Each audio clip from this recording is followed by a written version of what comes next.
Well, thank you very much, Gordon. And yeah, you're right. 2 years ago, we were busy, and it seems to have gotten busier since then for some reason. Well, welcome everyone. Thank you for the invitation to be here, members of SUMA, delegates, executives, and all guests that are with us here today. Good morning, and I hope your conference is off to a great start. And from what I hear, it is. And I also hope everyone had the opportunity this weekend to enjoy the big game.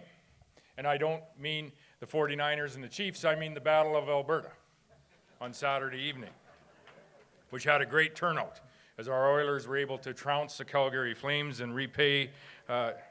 Yeah, absolutely. In all fairness, it was likely the best second period of hockey in the history of the league, to be quite frank, as it had everything that Gordie Howe would have certainly been proud of.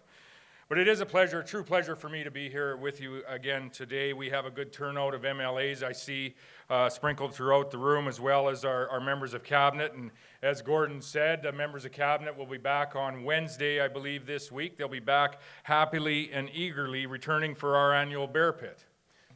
They will be happy and they will be eager when they come back for the Bear Pit.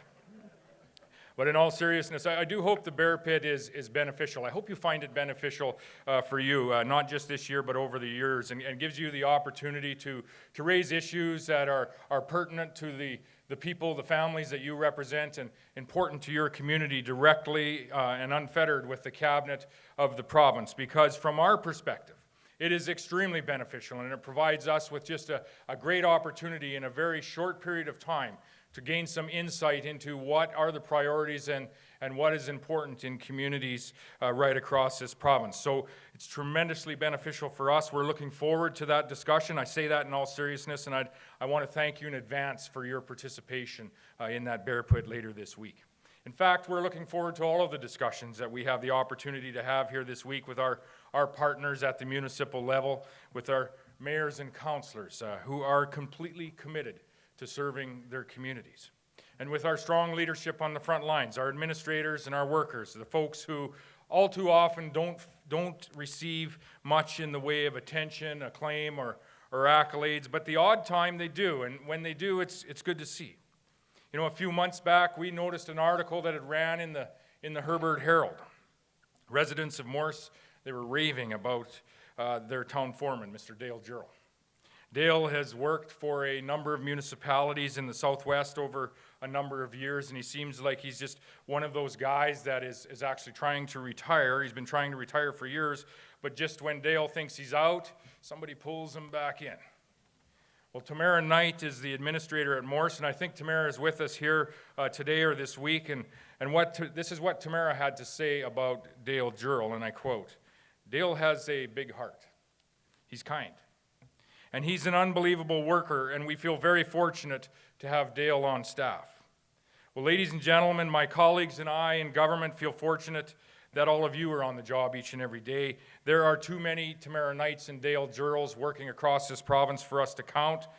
They are keeping our communities running, ensuring our communities remain vibrant, remain resilient and strong, and really just remain the great places to live that we know.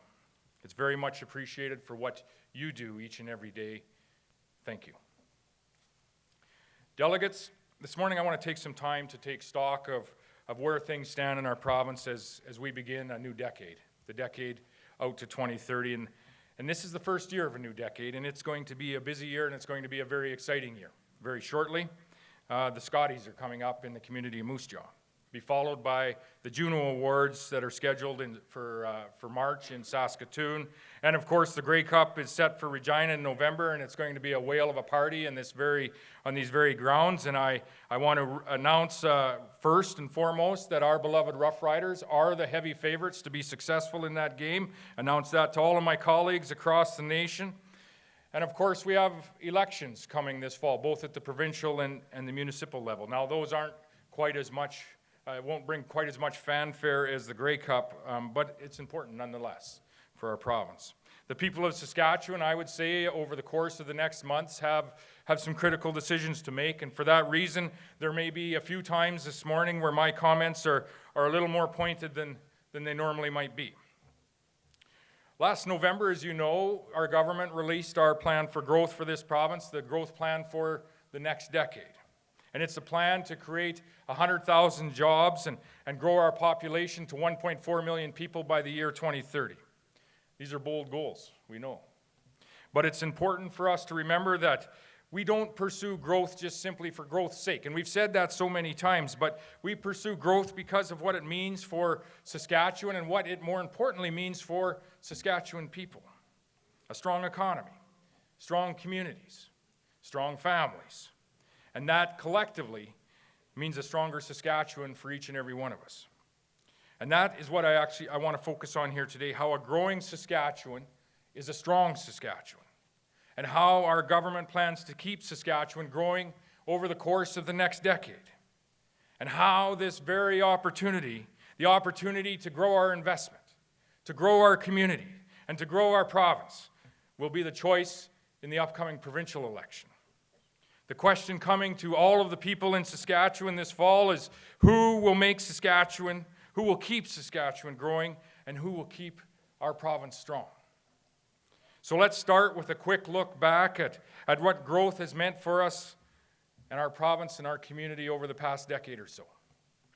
Well, ladies and gentlemen, Saskatchewan has changed, and I would put forward that it has changed for the better. Today, there are 1,180,000 people that live in this province. That's an increase of more than 170,000 people since 2007. Our population has not grown at that sustained rate for more than 80 years, 8 decades. This is the largest amount of growth in 8 decades. And what's most encouraging with that growth, and what's most encouraging over the course of the last decade, is that more of our young people have stayed in Saskatchewan because they see a future here.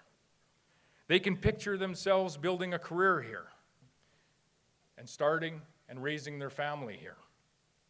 Now, admittedly, and I'll be the first to admit this, that a growing population and a growing province, it does bring some challenges. But we've seen the alternative in this province, and I'll take the challenges of growth over the ravages of decline each and every time. Saskatchewan's population has grown. It has grown because our economy has grown.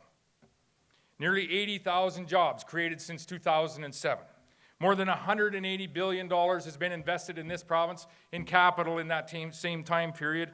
And while there are some headwinds that are affecting our economy today, there is an undeniable momentum that has been established in our province and in all of our major industries, whether it's agriculture, energy, the mining industry, our manufacturing industry, and increasingly the technology industry here in Saskatchewan.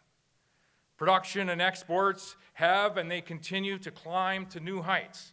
Our exports are up more than 60% since 2007, and now we ship products to over 150 countries around the world. And because of that growth, we've been able to invest in a quality of life here in our province, in our communities, in a tremendous way. Since 2007, we've seen the largest investment in infrastructure in the province's history, more than $30 billion. And we've done it together. The provincial government, the municipalities, there's billions of dollars that have flowed through cost-shared programs, and we've worked together to identify priorities and to administer those programs. A record investment in infrastructure. And we see the results of that investment in every corner of this province. We see a new hospital in Moose Jaw. We see planning for new hospitals in Weyburn and in Prince Albert. The new Saskatchewan Hospital in North Battleford, and of course the Jim Pattison Children's Hospital in Saskatoon. We see 42 new schools across this province. We see new elementary schools being built today in Regina, in Saskatoon, and in Moose Jaw. More than 14,000 kilometers of highway that has been built or upgraded. The completion of major road projects that are focused on safety of our passengers, such as the Regina Bypass. Hundreds of millions of dollars have been invested in water and wastewater projects in community after community, treatment plants, in lagoon expansions, in reservoir expansions, in lift stations, in your community and mine. We have undertaken this effort collectively. The most significant upgrade of water and wastewater infrastructure in the province's history, and we have more work to do on that file, together. In fact, just recently, Saskatchewan was one of only 2 provinces in Canada to receive an A grade for wastewater treatment in a conference board. It was released, I think, a couple of years ago. We got top marks in this province because the municipalities in the province prioritized the investment into our water and wastewater projects. Not all jurisdictions across this nation have made those investments a priority. Ladies and gentlemen, I think this needs to be said. When you are dumping millions of liters of raw sewage into our rivers and into our oceans each and every day, you may want to hold your judgment on the behavior of others.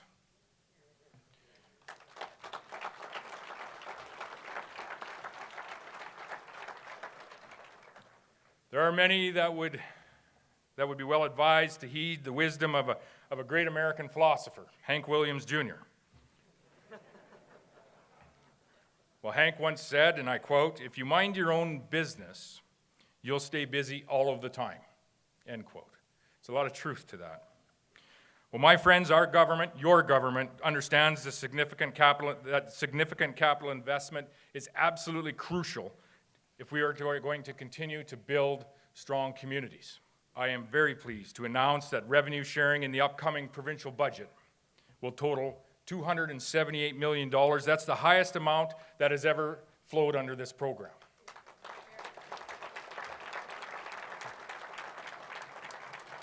$278 million, that represents an increase year over year of $27 million. Revenue sharing is going to rise year over year 11%. It has risen now since 2007 by 119%. 11% year over year, 119% since we had the honor and the opportunity to form government. This large increase, this massive increase in revenue sharing tells you all you need to know about why we continue to be so committed to growth. Revenue sharing has grown by some 119% because our economy has grown. And that growth has allowed us to make investments in our communities to ensure that we have stronger communities right across this province. My friends, the foundation of our growth plan has always been, and it will continue to be, strong financial management and balanced budgets. And I say this with Minister Harpower looking at me out of the corner of her eye. As you all know, balancing budgets are not easy. You know that at your municipal table. We know that at the provincial table. As it turns out, budgets don't balance themselves. They just don't.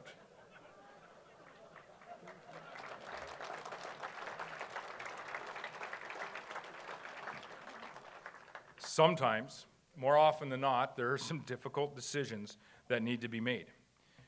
They aren't always nice decisions. They are difficult. They're choices, like we faced in this province just a few years ago. But these decisions, they were necessary because it put us on a path that means that we will balance the budget this year, a path that means that we will balance the budget next year, and we will balance the budget in the years ahead. That's the path that we have chosen in this province, and it is the correct path to ensure that we will be able to sustain the high-quality public service that we expect, not just today, but sustain those services for generations to come. Our friends in the opposition, they have already declared that they will run deficits if they're given the opportunity. They won't say how big those deficits will be. They won't say for how long those deficits will be. We just don't know the answer to that, but what we do know is what's at stake. What's at stake is these deficits will take away the ability of our children's generation to invest in our communities in the same way that we have over the course of the last decade. That is what a deficit will remove. The recipe for success in Saskatchewan also includes competitive taxes. It includes sensible regulations and important investments in infrastructure and services. And you will see all of those ingredients in that new growth plan. And as I mentioned earlier, our goal is to grow the province's population to 1.4 million people, do that through attracting investment, creating 100,000 jobs by the year 2030. These are ambitious goals, we understand, but we think it's realistic to shoot for the stars in this province because of the tremendous progress that we have made over the course of the last decade. We can build on that progress. We have the resources, we have the people, and we have the energy and the optimism, and we most certainly have the vision. We expect the value of our exports in this province will rise by over 50% in the next decade. And to achieve this, we need to strengthen our international engagement, and we are strengthening it. We're opening up trade offices in Japan, in India, and in Singapore to better connect Saskatchewan businesses with our customers, and also to promote the province as a great place to invest. My friends, there are other noteworthy priorities in the growth plan that need mentioning here today, and that's expanding the province's export infrastructure. This is what we do, is we export to more than 150 countries each and every year, and we need infrastructure to get our products to port and to market. We need roads, and we need railways, and we need pipelines, and I want to focus just on that last one for a moment. There is still an urgent need in this province for more pipeline capacity. There's an urgent need in this nation for more pipeline capacity. Our resource companies, they continue to lose hundreds of millions of dollars each and every year because we aren't getting world price for our energy product, our sustainable energy product. And at the same time, governments, municipal, provincial, federal, are all losing out on millions of dollars in taxes and royalties, revenue that we could use collectively to build our communities, to repair our roads, to build schools, and to improve health services. We think that there may be ways for our government to work with others to expedite pipeline projects to ensure that Saskatchewan, and by extension all of Canada, receive full value for our resources. In this province, there are a number of groups that are looking to advance various projects. Groups that are, yes, active in the resource sector, and you would expect that, but there are also a number of Indigenous organizations that are looking at advancing projects. So in the next day or so, you can expect an announcement that will ensure that this province is doing absolutely everything that we can do to support these projects.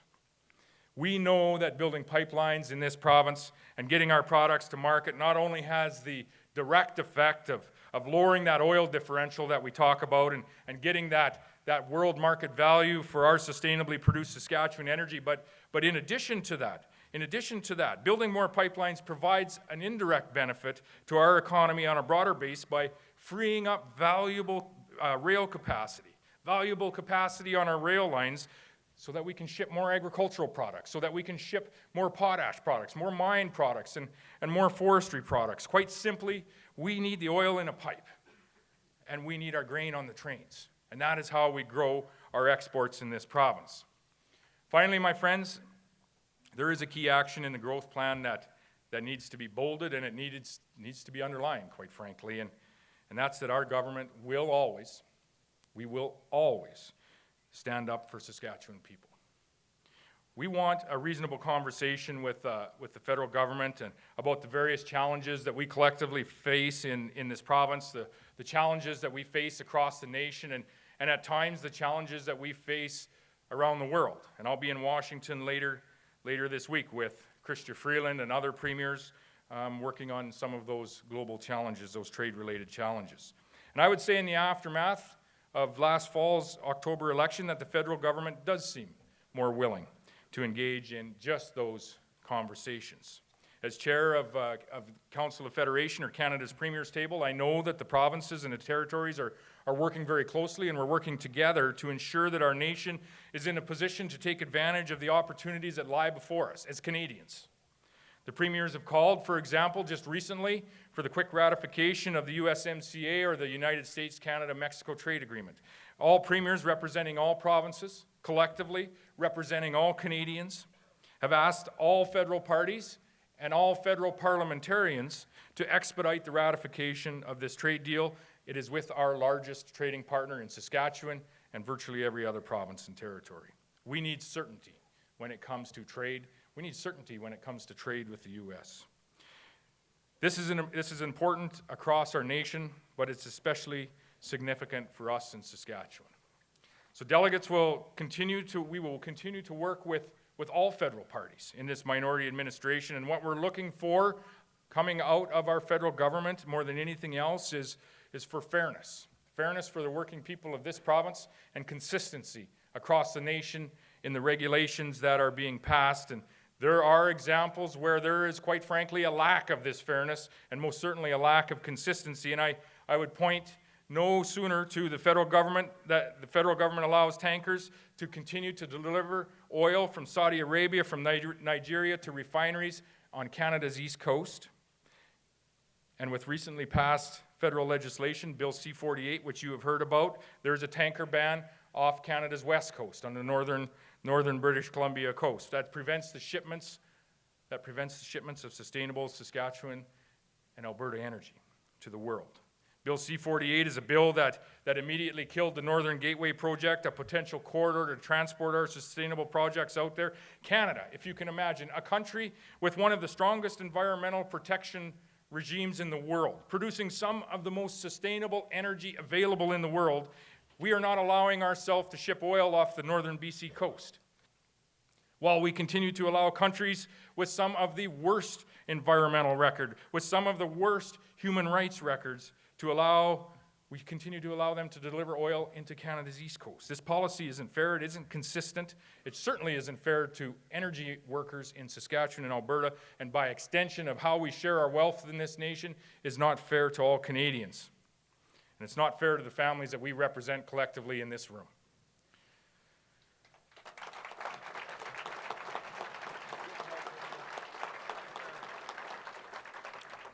One more example before I get the hook. Look in the other direction, from west to east. When the mere conversation about Bill C-69 arose, that essentially killed the investment in the Energy East pipeline, while the largest industrial emitter in another province was built without an environmental review. This is not consistent.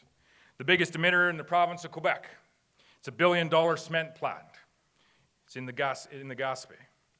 A cement plant that is actually backed by public money. A few years ago, Maclean's magazine called it, and I quote, "the cement factory encased in hypocrisy." You know, sometimes I don't always agree with the media headlines. I don't actually think they're accurate, but this one might be. According to Maclean's, the emissions from the Quebec cement factory dwarf the yearly emissions from Shell Canada's oil sands operations in Fort McMurray, and they rival the emissions that were associated with the Energy East pipeline project while it was being considered. Energy East pipeline project, which would carry sustainable energy that would be produced in Saskatchewan, putting Saskatchewan families to work, and was effectively killed by the conversation around Bill C-69 by the federal government, supported by Quebec. Ladies and gentlemen, can you imagine if there is an oil sands project that was built without an environmental review? Any day now, the federal government, they are going to decide whether to approve the Frontier Oil Sands project in northern Alberta. And can you imagine the response to a request from the proponent of that project if they were able to proceed without an environmental review? Can you imagine any pipeline project proposal in this nation that asked to be built without an environmental review? Well, it wouldn't happen, nor should it happen, quite frankly. Except that it did, for all intents and purposes. It did in the province of Quebec without a word from the federal government. My friends, we need fair and consistent and competitive and effective economic and environmental policies in this country, and we need policies that consider the unique strengths that we have in every province, territory, and region in this nation, and that is how we will be stronger from coast to coast to coast. The case that we have been making and will continue to make with our federal government in each and every discussion is we will continue to advocate for policies that are reasonable, they are sensible, and we will be forceful in our manner from time to time. Your government, you should know this, your government will continue to stand up for the hardworking families, the hardworking workers in this province. While I'm here today, ladies and gentlemen, I'd like to discuss something that is top of mind for many families and many workers across Saskatchewan. It's certainly top of mind for the workers and the managers of the co-op refinery right here in Regina.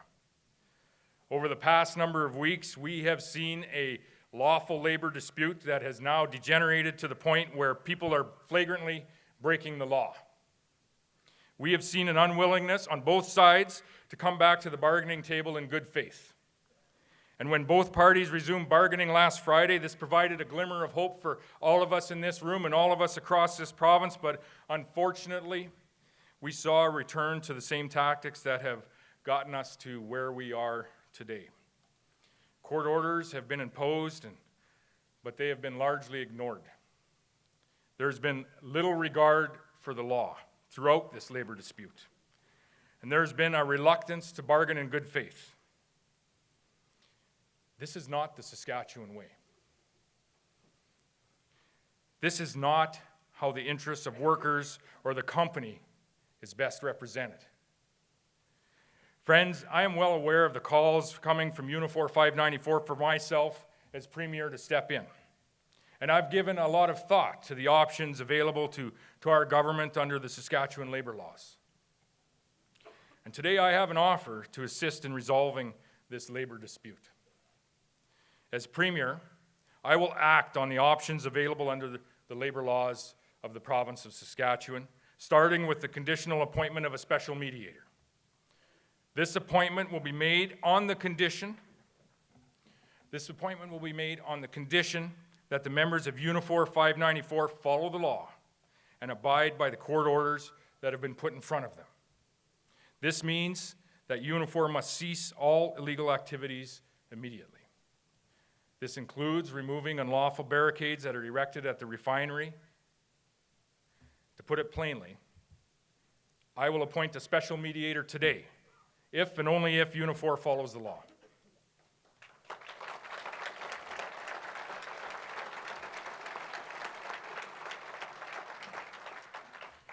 It is our strong belief that a negotiated settlement is possible, and it is in the best interests of all parties. By removing the barricades and accepting the assistance of a special mediator in these negotiations, I believe both parties will be well served.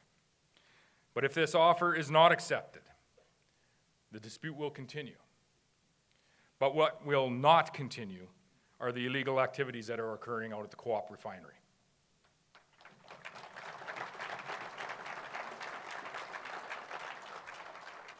If the government's offer is turned down, it is my expectation that the Regina Police Service will uphold the law, they will enforce the court order, and they will remove the barricades at the refinery. Ladies and gentlemen, these illegal barricades are impeding the shipment of crucially important fuel across this province and across Western Canada, for that matter. Fuel that is used in Saskatchewan communities, some that use diesel to heat their homes, for school buses that transport our children, for emergency vehicles such as ambulances and fire trucks in your community and in mine, and for industries that drive our economy like agriculture and mining. And it's my true hope that a special mediator is accepted, that the condition is met, and that Co-op and Unifor put aside their differences and we are able to reach an agreement. Doing so would be a true demonstration of the value that we have in this province, a true demonstration of Saskatchewan values that we know all involved hold. The value of hard work, the value of collaboration, and the value of perseverance. Friends, let me close with this, something a little bit more positive. A few weeks ago, CBC, they ran a beautiful viewpoint, and some of you may have seen it. It was on a young woman named Krista Broda. Krista grew up on Vancouver Island, and when she thought about Saskatchewan, she thought about it, quite frankly, as a place that she should avoid. She wrote, and I quote, "I had seen all of the provinces that needed to be seen. As anybody not from Saskatchewan would tell you, I wasn't missing that much," end quote. But then Krista attended a Rider home game in Calgary.